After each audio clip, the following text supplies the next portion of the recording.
بسم الله والصلاة والسلام على رسول الله. انا ام اسلام معاكم مطبخ ام سمسم.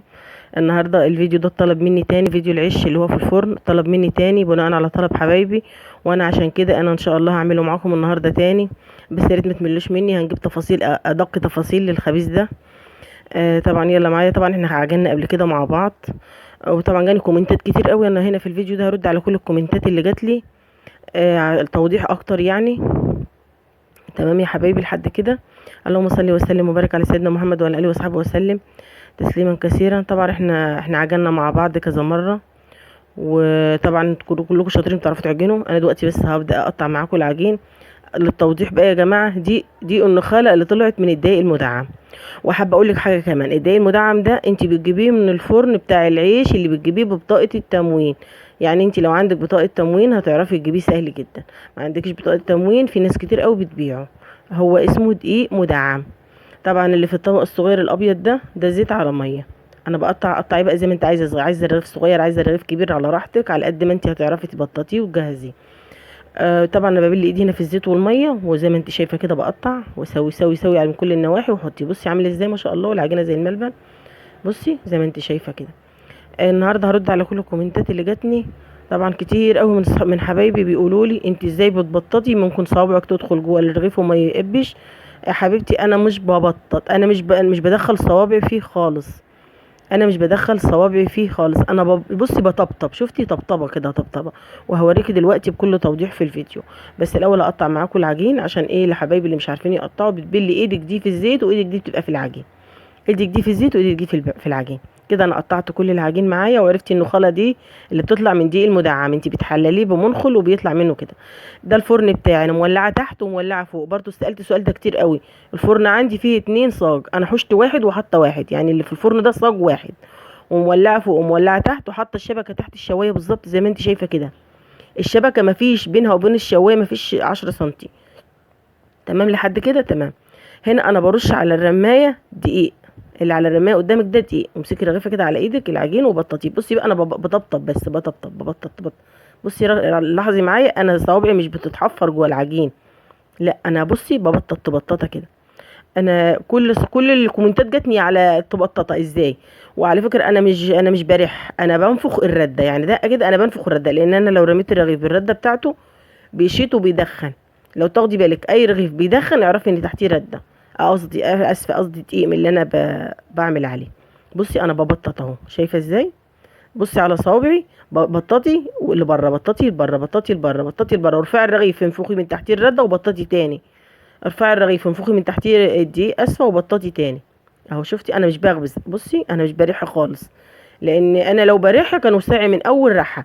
بس انا بوريكي بصي اهو. انا عملت الرغيف ده كله معاك، انا مرضيش افصل الكاميرا عشان تشوفيني لحد ما مرميه في الفرن. بصي يا حبايبي اهو، شايفين. اهو بطاطي كده لبره، بطاطي كده لبره، بطاطي كده بره. انا لو هريحه، انا كنت ريحته كان من ريحتين كان راح وساعي معايا. بس انا حبيت اوريكي بالتفصيل، لان كتير قوي جاني كومنتات على الحكايه دي، وانا حبيت اوضحها. تمام كده وضحت لك. الفرن مولعه من تحت ومولعه من فوق. كده انا منفخ الرده برده من تحت منه زي ما انت شايفه كده. اهو ارجعي بقى بطاطي تاني. كل ما تنفخي الرده وتبططي هتلاقيه وسع معاكي اكتر. كل ما تنفخي الرده وتبططي هتلاقيه وسع معاكي اكتر، لان كده العجينه بتكون ارتاحت اكتر. تمام كده. انا قلت لك وضحت لك، انا ولعت الفرن من تحت ومن فوق. والفرن بتاعي فيه 2 بلاطه، انا حطيت واحده وشلت واحده. والشبكه تحت الشوايه بالظبط. يا دوب انا بيتشمع بروح رافعها على النار فوق، وارمي واحد تاني تحت. طبعا مهم قوي اقفلي عليه، لان انت لو ما قفلتيش عليه، لو اي رغيف عندي هتلاقيه مقابب نص ونص، لا اعرفي ان انا فتحته وهو بيقب فراح واقف. تمام. فانت ارمي الرغيف وطلعيه فوق واقفلي عليه على طول. بصي هنا اهو قب معاك اهو، بصي اهو. ده الرغيف اللي انا لسه عاملاه يا جماعه معاكم. تمام لحد كده. يا ريت يكون واضح معايا. تبقى انا رميت واحد تاني تحت اهو. بصوا اهو. بصوا جميل ازاي. طبعا كله بيقب بسم الله ما شاء الله، ما فيش رغيف مقبش. يا دوب يتشمع اطلعه فوق. ما تستنيش لما ياخد لون من تحت، كده كده هو مستوي. بس انت طلعيه فوق عشان يعني ايه، يعني يا دوب يتشمع. بوريكي رغيف تاني اهو. دي بنتي على فكره يا جماعه، بتوريكم كمان هي رخرة بتعمله ازاي. بططي كده وارفعي يعني لبره، بططي واسحبي لبره، بططي واسحبي لبره. شايفين اهو. بططي واسحبي لبره، طبطبي بس. ما تخليش صوابعك تحفر جوه الرغيف. فاهمين معايا. بصوا ده الرغيف اللي انا طلعته فوق. هرمي التاني تحت، ده لسه ما قبش، انا فتحت عليه كان لسه. هرمي واحد تاني تحت واقفلي عليه، اقفلي اول، مهم ان انت تقفلي عشان يقب، لو ما قفلتيش مش هيقب. انا عشان بوري بالفرن، في رغيف بيقب وفي رغيف ما بيقب، يعني بيقب نص ونص، لا عشان انا بوري بالفرن عايزه اوريكم هو بيقب. اول ما بفتح الفرن بيخاف من الكاميرا، مش بيرضى يقب الا لما اقفل. اضحكوا بقى معايا. طبعا ما تضحكوش على الفرن بتاعي للمره العشرين، انا فرني بعافيه بس يعني شغال الحمد لله. طبعا هو اتشمع، ارميه طلعي فوق، اسحفي ده شويه وحطي ده جنبه وارمي التاني تحت على طول. طبعا ممكن الرغيف ده الفرن ممكن ياخد اتنين تحت واتنين فوق، يعني مجرد يتشمع تطلعيهم فوق وتحطي غيرهم تحت. والفرن مهم قوي يكون اعلى اعلى اعلى درجه. تمام. تمام. اللهم صل وسلم وبارك على سيدنا محمد وعلى اله وصحبه وسلم. لو وصلتي معايا لحد هنا مشكوره، ما تنسانيش في لايك، ولو ما اشتركتيش في قناتي البسيطه يا ريت تشتركي. طبعا شكرا لحبايبي اللي الكومنتات الجميله اللي جاتني من كل مكان. بصي بعمل لك كمان واحد اهو.